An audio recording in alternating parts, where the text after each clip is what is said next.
જી તો આજનો અમારો ખોડલધામ ટ્રસ્ટનો એટલે આપણે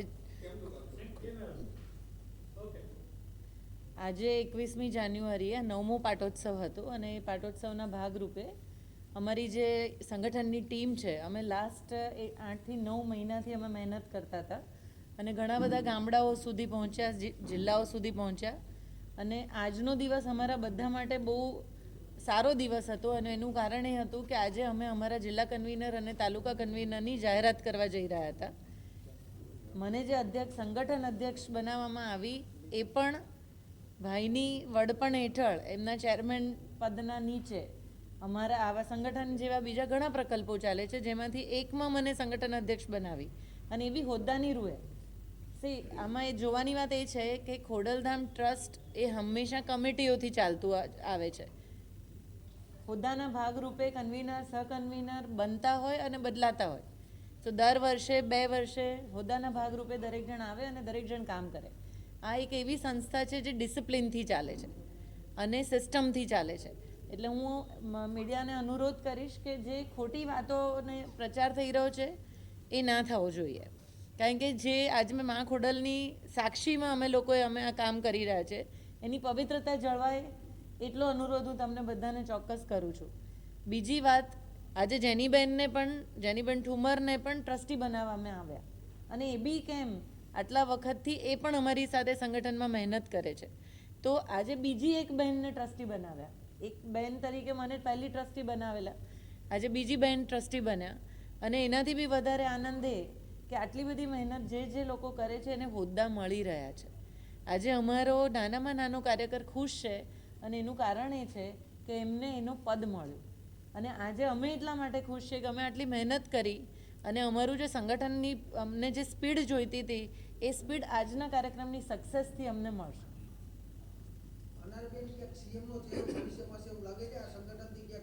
આમાં એક વસ્તુ તમને કહું કે આને તમે બીજા રસ્તે લઈ જવાની કોશિશ જ ના કરશો.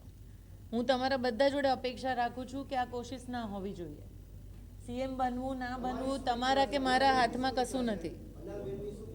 અનારબેનની પર્સનલ ઈચ્છાની બી અહીંયા કોઈ વાત નથી થતી. જ્યારે હું એક ટ્રસ્ટી તરીકે અહીંયા બેઠી છું, ખોડલધામના પ્રિમાઇસીસમાં બેઠી છું, તો મને એટલી ગંભીરતા છે કે હું ખોડલધામ વિશે વાત કરું. મારી પર્સનલ વાત અહીંયા ક્યાંય આવતી જ નથી.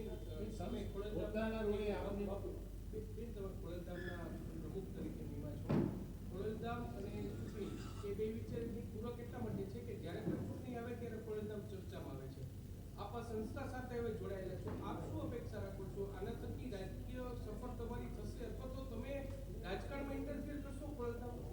આનાથી મને તો એવું ઊંધું દેખાય છે ને. તમે એક વસ્તુ જુઓ કે ખોડલધામ ટ્રસ્ટ તો વર્ષોથી કામ કરે છે, છેલ્લા 9 વર્ષથી કામ કરે છે અને દર વખતે ખોડલધામ લેવા પટેલ સમાજમાંથી કોંગ્રેસ, બીજેપી હોય કે આપ હોય બધાને ટિકિટો મળે છે.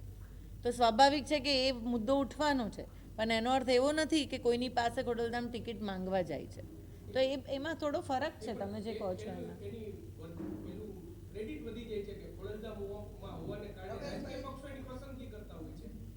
રાજકીય પક્ષોમાં જે છે એ લોકો ખોડલધામમાં આવી અને સભ્ય બને છે. તમે સમજો, પહેલાં એવું છે જ નહીં કે અહીંયા ખોડલધામમાંથી ત્યાં ઉપર જવાય છે. રાજકીય પક્ષોમાંથી ઘણા બધા લોકો છે કે જે લોકો ખોડલધામમાં આવી અને સભ્ય બને છે અને સ્વાભાવિક રીતે સક્ષમતા જ્યાં હોય ને ત્યાં બધે હોદ્દો તો મળે છે.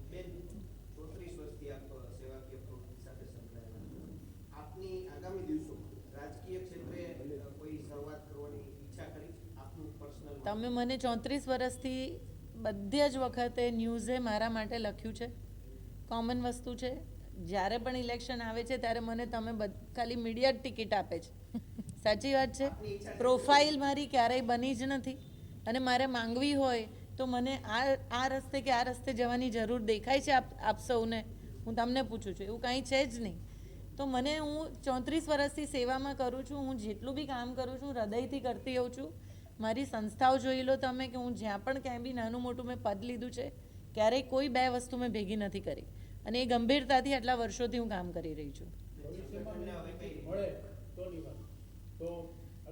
જો હું તમને એક વસ્તુ કહું કે આ અત્યારે જે વાત કરવી છે ને એ વાત એટલું ચોક્કસ કહીશ કે મને તમારા થકી એક જ વાત જોઈએ છે કે લેવા પટેલ સમાજના નાનામાં નાના ઘર સુધી એટલો મેસેજ જાય કે આ એક એવો સક્ષમ સમાજ છે કે જે તમને તમારા સુધી પહોંચવાની કોશિશ કરી રહ્યો છે. અમને જોઈએ છે કે અમારી નાનામાં નાની વિધવા ત્યક્તા બહેનો, અમારા યુવાનો, અમારા બાળકો જે મોટા થઈ રહ્યા છે, કદાચ જેને અમારા સમાજના હેલ્પની જરૂર છે ને, એ હેલ્પ તમારા થકી પહોંચે, બસ એ જ અમારી અપેક્ષા છે. જી જી પડકારો સ્વાભાવિક છે કે ગામ અલગ છે, ગોળ અલગ છે, સમજો છો ને. અને અહીંયા તો હું જોઉં છું કે કાઠિયાવાડમાં અટકો પ્રમાણે સમાજો અલગ છે અને બધાના પોતપોતાના અલગ અલગ સમાજોમાં અલગ અલગ નેતાઓ છે. સ્વાભાવિક રીતે બધાને એક પ્લેટફોર્મ પર લાવવા માટે દરેક જણની વિચારસરણીને ભેગી કરવી પડે અને એના માટે અમે જઈએ, એમની સાથે બેસીએ, એમની જોડે વાટાઘાટો કરીએ, ત્યારે બધા એકબીજા સાથે મળે છે અને ભેગા થાય છે. એટલે પડકારો તો બધે જ છે. એટલા માટે પત્રકારો એટલા માટે પૂછે છે કે જ્યારથી તમારી નિમણૂક થઈ ત્યારથી એક જ ચર્ચા છે કે બેન હવે રાજકારણમાં એન્ટ્રી કરશે અથવા તો આવનારી વિધાનસભા લડશે અને મોટું પદ મેળવશે. એટલા માટે બધા પત્રકારો પૂછે છે કે લોકોની અંદર બેન ચર્ચા છે, સૌરાષ્ટ્ર હોય, ગુજરાત ટ્રસ્ટી તરીકે મારી નિમણૂક થઈ. એટલા માટે બધા લોકોને પણ એવી અપેક્ષા છે. મારી અહીંયા ટ્રસ્ટી તરીકે નિમણૂક થઈ એ પછી ઇલેક્શન એક આવીને ગયું, તો એ જવાબ નથી. તો બે નરેશભાઈ એક વખતે બોલ્યા કે ક્લાસથી લઈને મુખ્યમંત્રી સુધી આપણો હોવો જોઈએ.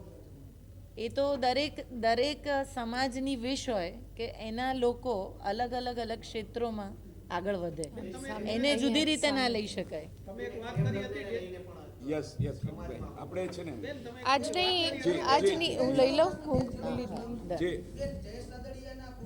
આજની આપણે ખોડલધામની સંગઠન બાબત મીટિંગ હતી અને એ બાબત પ્રેસ કોન્ફરન્સ કરીએ છીએ, રાઈટ? તો આપણે એના ઉપર જઈએ તો વધુ સારું. તમે એક વાત કરી હતી કે